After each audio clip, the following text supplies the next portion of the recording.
To the deep dive. Today, we're really zeroing in on something specific. We have this fascinating stack of sources, all focused on one part of the New Testament, Colossians chapter 1. And they all build up to this one massive, almost jarring question. One of our sources even illustrates it with this image of a tiny bear praying under this vast starry sky. Right. And the question is, where will you use the ability of cosmic glory? So we're starting with, the power that spins galaxies. That's the hook, isn't it? But the whole point of this deep dive is to see where these sources say that ultimate power is actually supposed to be used. And it's not where you'd think. It's not for, huge miracles. No, not at all. It's for the most mundane parts of our lives. Daily endurance, our relationships. It's a huge scale shift. Yeah. So we're going to explore how this idea of cosmic ability gets completely redefined as basically interpersonal patience. It's a real aha moment. It really is. But before we get there, to that central paradox, we have to set the stage. What was going on historically? Why did Paul have to write this letter to Colossae in the first place?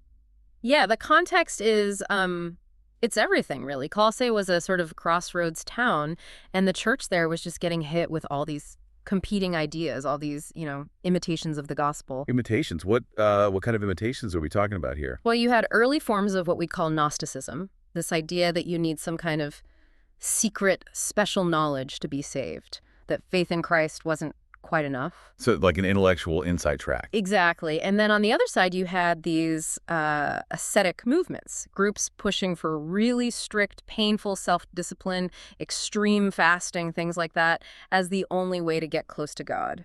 So the people in the church must have been so confused, hearing you need this secret key or you have to punish your body in this specific way. It sounds exhausting. It was fragmenting. And this is where Paul's strategy is just, well, it's genius. Instead of writing this long takedown of every single false idea one by one. He doesn't get bogged down in the weeds. He doesn't. He avoids it completely. He just dedicates the whole beginning of the letter to this overwhelming, majestic proclamation of the real thing, the authority and greatness of Christ. So instead of arguing, he just changes the scale of the conversation. He drowns out all the noise. If someone says you need secret knowledge, Paul just says, well, the one you follow created all knowledge. And if they say you need to deny yourself to get to a higher spiritual place, Paul's response is that Christ already is the highest place. He's preeminent over everything. Our sources really highlight that, unlike other letters, Colossians just relentlessly focuses on Christ as creator and head. That cosmic scale just dwarfs all the other little philosophies. Okay, that makes perfect sense. Establish the ultimate authority first. But here's the thing that gets me, the intellectual challenge of it. If Christ has this power of cosmic glory, the power to move the universe, what does Paul tell people to do with it? You'd expect something equally epic. Go defeat empires, perform massive signs. And that is the turn. That's the paradox. After painting this magnificent universal picture of power, Paul starts praying for the Colossians. And what he prays for is, it's shockingly small scale. What's the request? He prays that they would be strengthened with all this glorious cosmic power to achieve all endurance and long-suffering with joy. Wait, hold on. That's it. That's the request. The full power of the cosmos, the ability to create stars, is meant to help you be patient and not get annoyed. That just feels like, I don't know, a wild misuse of resources. It feels that way, but that's the whole theological pivot the sources are digging into. The material makes it clear that when Paul asks for long-suffering, he's basically asking for love. How does long-suffering equal love? What's the connection there? It's defined that way in the core texts. The source points us to 1 Corinthians 13, the famous love is chapter. And what's the very first attribute listed? Love suffers long, or love is patient. Ah, okay. So it's the foundational quality. It's the very first thing. So when Paul prays for them to be filled with cosmic strength, he's praying for them to have an infinite capacity to love patiently, especially when it's hard. So the ultimate use of ultimate power is to maintain your grace when things are difficult. I'm still stuck on the why, though. Why redefine power as restraint? Our whole culture sees power as action, as force. And to get the why, you have to look at the ultimate example, which the sources point to as the incarnation itself. Think about the life of Jesus. Okay. The text just finished establishing him as the one who existed before everything, the one holding the universe together. And then he comes to earth and just endures. He lives a life of long suffering. In what way, specifically? Well, think about it. He's the creator, but he gets hungry. He gets tired. He deals with constant misunderstanding, with cruelty. Our source material describes it as him interacting with the singers and the answerless. Every single moment was an act of restraint. So his life wasn't just about teaching. It was a continuous act of power management. Yeah. Withholding power. Yeah. Yes, exactly. And the climax, the critical example, is the crucifixion. He had the power to stop it. He even says he could call down 12 legions of angels. He had the nuclear option, and he didn't use it. He didn't. He endured. And that forces you to ask, what is real power? If the one with all the power omnipotence chooses restraint, what does that say about power itself? It completely flips the definition. It absolutely does. And this is the core insight from our sources. Real omnipotence isn't just having the ability to unleash all your power. That's just brute force. True, ultimate power is the ability to exercise self-restraint, to regulate it.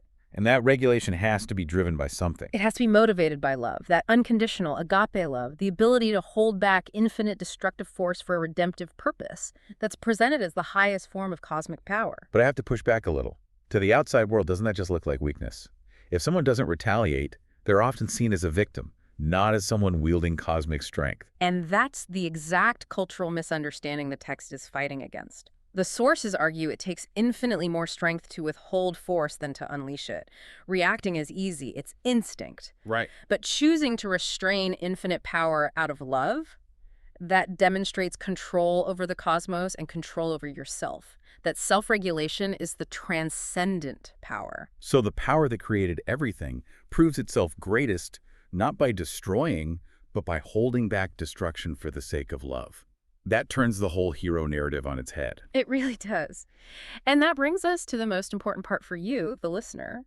How do we take this huge cosmic idea and bring it right down into our daily lives, from the cosmos to a conversation? Because it has to be practical, right? It has to work right now. Absolutely. And the very structure of these letters, like Colossians, is designed to do that. They always start on this massive cosmic scale, but they always, always end with incredibly grounded, practical advice. From the infinite to the intimate. Perfectly put. They finish with concrete advice on how to love in our real, messy, day-to-day relationships.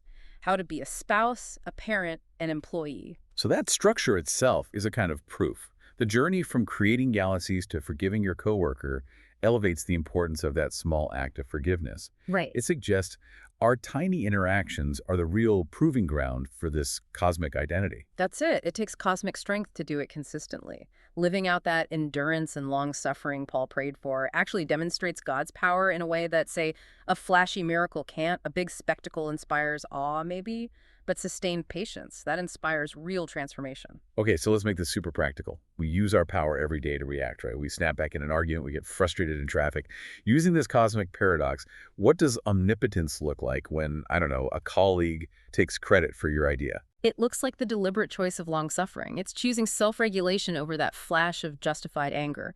It means you draw on that reserve of strength, remembering God's patience with you, and you use it to absorb the tension instead of just firing it back. Love bears all things, endures all things. There it is. The goal isn't to never feel anger. It's about what you do with it. It's about that sustained, moment-by-moment practice of patience. That endurance, then, is the power. It's the strength that lets a person absorb conflict and irritation and respond with grace instead of just more force. That takes so much more strength than just winning the fight. And our sources point out the psychological benefit is huge.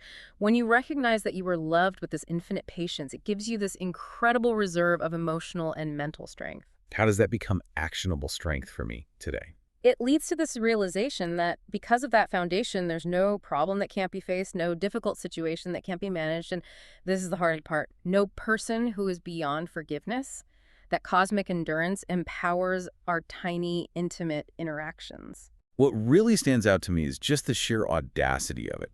We think power is about changing the world out there, but this argues that real cosmic power is about changing the climate inside yourself first. That is the ultimate synthesis. The real proof that you possess cosmic power isn't in some grand gesture. It's in the quiet, sustained ability to wait, to endure, and to show patience in your immediate world. The power to move the universe is best used to move your own heart toward restraint. Precisely. We spend so much energy wishing we had the power to change these huge systemic things. But if true cosmic power is defined by self-restraint and patience, here's the thought we want to leave you with. Okay. Where is the smallest, most frustrating, most insignificant interaction waiting for you today? A slow driver, a forgotten chore, an irritating comment from someone you love. Where in that tiny moment would applying this unexpected patience be the most powerful act you could possibly perform? Think small. Act with cosmic power. Thank you for joining us for this deep dive into the paradox of It power. was a great conversation. Thank you.